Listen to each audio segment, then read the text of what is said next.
Hey, howdy, hey everybody, Servo here. Welcome back to the channel. Today we got some amazing news about the roadmap, the future of Dreamlight Valley, and I made a video on this previously, so it's on my channel today. Be sure to check it out. It'll also be pinned in the comment section below. But we have some more news that I wanted to share with you and make sure I get this video out because they are actually sharing off actual details, and we have a new restaurant coming to the game, which is really exciting. Now, if you guys haven't subscribed to the channel or ring that bell to be notified, be sure you do that. We're gonna have lots of news over the next couple weeks, and only like 67% of people that watch my content daily are actually subscribed, so don't miss out. Subscribe to the channel and let's dive right into it. Alrighty, so I'm going to discuss the highlights and share my thoughts on the latest updates. Now, full credit to this information goes to Nicole Carpenter at Polygon for the original article, which you can find linked in the description below. Be sure to click on it and take a look at it so you can see the full interview process, but we're going to break it down and simplify it just so you know the main key facts.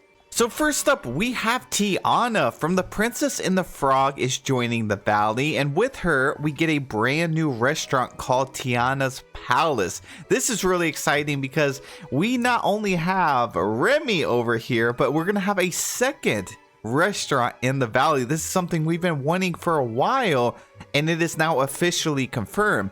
So this means that Remy from Ratatouille won't be the only chef anymore at all. Like, we will literally have two chefs, and that to me is just so exciting.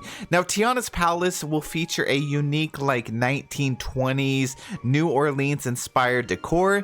Also gonna add just a fresh new flair to the valley and bring a whole different vibe. So I'm really excited for that. Now, what's really cool is that Tiana will bring a new restaurant stall that sells pre-made meals. So even if you're not a fan of cooking, you can now have 5-star meals daily. It's going to be changing out daily, and you can purchase them. So you can use them to give out to friends. You can use it just to refill your energy. And if you're not a fan of cooking, you can just buy it. So that's what really separates Remy's restaurant from Tiana's, is she's also going to have a stall that has meals already ready. And again, it's going to be rotating daily. Now, this interview was done through an email interview from Nicole, and they were interviewing creative director Josh LaBelle, and he actually answered quite a few questions. So Josh LaBelle actually shared that we can expect some delightful interactions between Tiana and other characters. For example, Tiana will be trading recipes with Remy, comparing Cajun and Parisian cuisine, and even will be clashing with Mother Gothel. I don't know why we can never get away from Mother Gothel, but it is just crazy to me that we're gonna have to deal with her again, even more so, and Tiana is gonna have a run-in. What? We love Tiana. Why does Tiana have to come to the valley and deal with Mother Gothel? Ugh, I don't know. It's gonna be an interesting quest line. I don't know. I'm pretty sure Tiana's going to put Mother Gothel in her place for sure, though. Now, besides Tiana's arrival, the August update is also going to be wrapping up a Rift in Time expansion. It's going to introduce the Agrabah Palace from Aladdin. There's going to be a few surprises drawing from Disney history to create some special moments with a classic character. Do we think Aladdin is going to make a surprise appearance during the update? So that's what Josh said. Disney history to create some special moments with a classic character. I don't know. I'm really hyped for it now. Now, LaBelle also mentioned that player feedback has been crucial in shaping the game. They're focusing on quality of life improvements, like overhauling the wardrobe, the furniture catalogs, and making it easier to sort items. So looking ahead, the team is working on a new multiplayer features for 2025, aiming to offer more ways for players to connect and achieve goals together without needing to be online at the same time.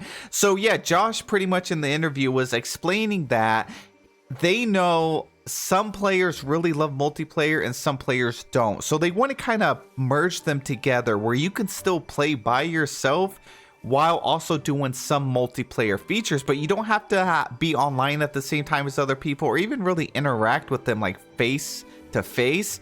It's more of they're going to implement it where you can do some sort of multiplayer aspect, but you're still doing it on your own. So they want to respect the player that wants to be just solo, have their cozy world, and they're going to try and merge the two worlds together a little bit. So I think that's really cool. Now, then they were asked, what have the developers learned from a Rift in Time expansion? And they said particularly about like the pacing and level design. So for future updates, they're going to try and aim to balance exciting quests with opportunities for players to relax and explore at their own pace. They also plan to simplify the newer biomes. So the biomes over in Eternity Isle, they thought that they were a little bit too complicated. They got a lot of feedback that users thought that the biomes were kind of confusing. The space was hard to decorate and stuff. So they want to make future biomes more simple. I personally didn't think that was an issue. I didn't think it was confusing, but I guess they're not going to have it as just as crazy. They're just going to have it more like standard biomes going forward. Nicole also asked like how many players are currently playing the game. This is actually a question I'm really curious about and I would love for them to share, but LaBelle didn't actually give us an actual number. They pretty much just said that the game is in a very healthy and stable spot. They have a very healthy and stable player base with many people that just keep returning to the game, especially with the new updates. And the team is focused on building a strong roadmap for 2025 filled with Disney favorites. So maybe we're going to see Cinderella and Snow White. So that's pretty much it for the article and the interview. They did talk about quite a bit of stuff, but the main takeaway is Tiana is getting a restaurant. Tiana is getting a stall. Tiana's quest line is going to be her coming to the valley and having to deal with Mother Gothel. They're going to make a multiplayer and single player aspects together in a way that you can enjoy both of the best of both worlds without actually having to interact with people if you don't want to. And they're also going to make future content exciting with a different variety of quests instead of like go here and grab this. They're supposedly going to shake things up and make it a little bit better and more exciting quests than just your standard stuff. And they're also going to make the biomes a lot easier to navigate in the future. That's about it. So that's all we really know about this.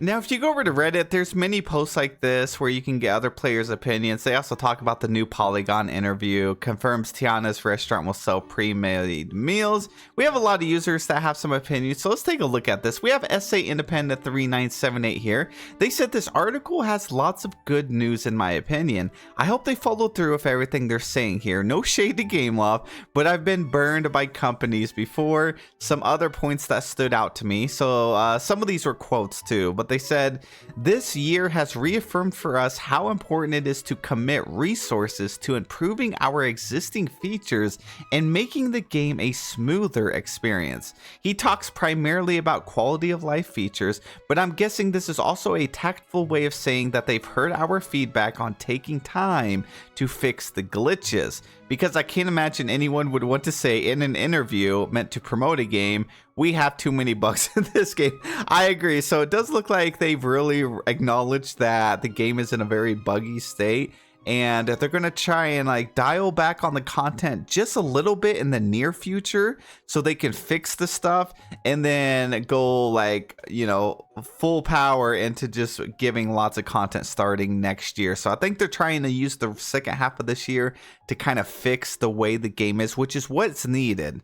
And then start off really strong next year where the game is in a healthy state. I think that's a great idea. Now, this user said, to me, this is the biggest thing I'd wish for at this point. I agree. I agree with that. So in a quote to the interview, overhauling how our wardrobe and furniture catalogs work and making it easier to sort these items. Hallelujah. Yeah, adding that search bar, it still baffles me. It took them 2 years for such a simple feature that could have saved so much hours for each user. They're just now implementing.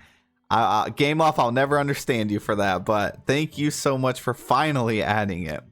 Now, awareness of the varying perspectives on multiplayer, some wanting more of it, some wanting multiplayer but not having people to play online with, and some just wanting to play solo. And say they're planning to create a multiplayer options that work for everybody within those different perspectives. This sounds tricky to take on, so I actually really appreciate that they're willing to make the effort. I agree. So they are trying to make it where all players are happy and we can all still participate together, but play in your own way. That seems to be their focus going into next year, is you can play the game in your own way without being left out. Now he mentions haven't gotten feedback on the Eternity Isle biomes being too difficult to navigate and decorate, which I agree with. There are some areas that can't be customized at all. It was fun finding new things the first time, but for me personally, time bending and finding critters on Eternity Isle can be tedious because of them, and it took me months to learn the layout of the Wild Tangle. So yeah, I guess it just depends on the users. I didn't really have an issue with this. I could see the Wild Tangled being a little bit confusing at first, but I also poured tons and tons of hours when it first came out, so I think, you know, after you play for a while you kind of just learn the layout. I also removed all of my trees at the beginning, which definitely made it a bit easier, but they are going to simplify the biomes going forward. Now here's something really cool. So more biomes in the future confirmed. He says with future biomes, when talking about how they'll implement the Eternity Isle biome feedback. Note that this doesn't say anything about whether it'll be free or paid content though, and most of us were already kind of assuming Eternity Isle wasn't going anywhere.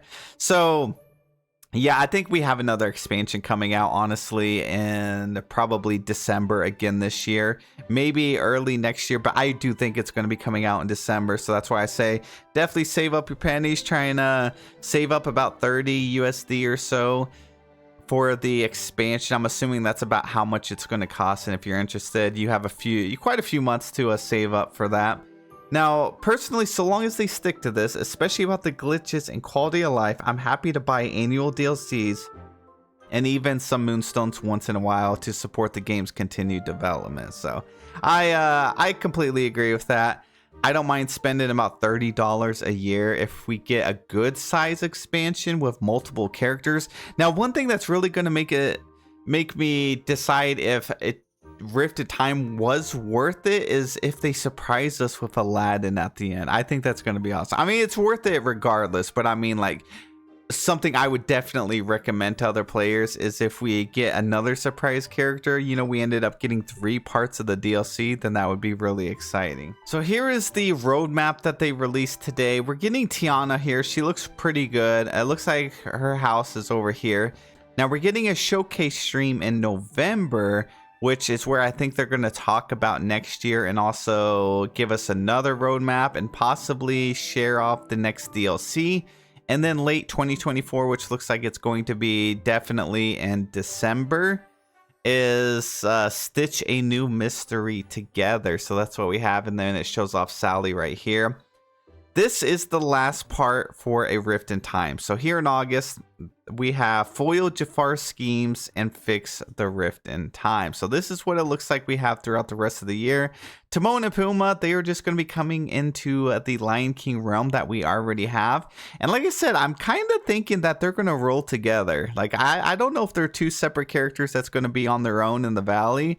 I'm starting to think they're going to be like stuck walking together and interacting together in like one friendship quest line, but that's not confirmed. And if they do it that way, it's definitely going to be interesting. So the roadmap right here doesn't look too massive, but again, they are planning on dialing back the content a little bit for this year. That way they can fix the game. It does look exciting to me. And nothing yet on Skull Rock. So if they literally don't give us anything on Skull Rock or the free update from now until the rest of the year, that is going to be kind of crazy to me, because it's been a long time since we've actually got anything on the main story, you know, the free content of the game. That's just wild to me. But that's it for the news. I just wanted to throw this out here, make this video for you real quick, because that article was just, you know, posted around on the internet. It wasn't posted on any official Dreamlight Valley accounts or anything like that, so you may not have known about it. Just a short, quick video, get the information out there. We do have Reset tomorrow, which is going to be really fun and exciting. Hopefully get some new items. But at the end of the day, we got a new update in just a couple of weeks. Make sure you guys are grinding out your star paths. You have about 7 days left to finish it. I hope you guys have a really wonderful day, and I'll see you in the next one.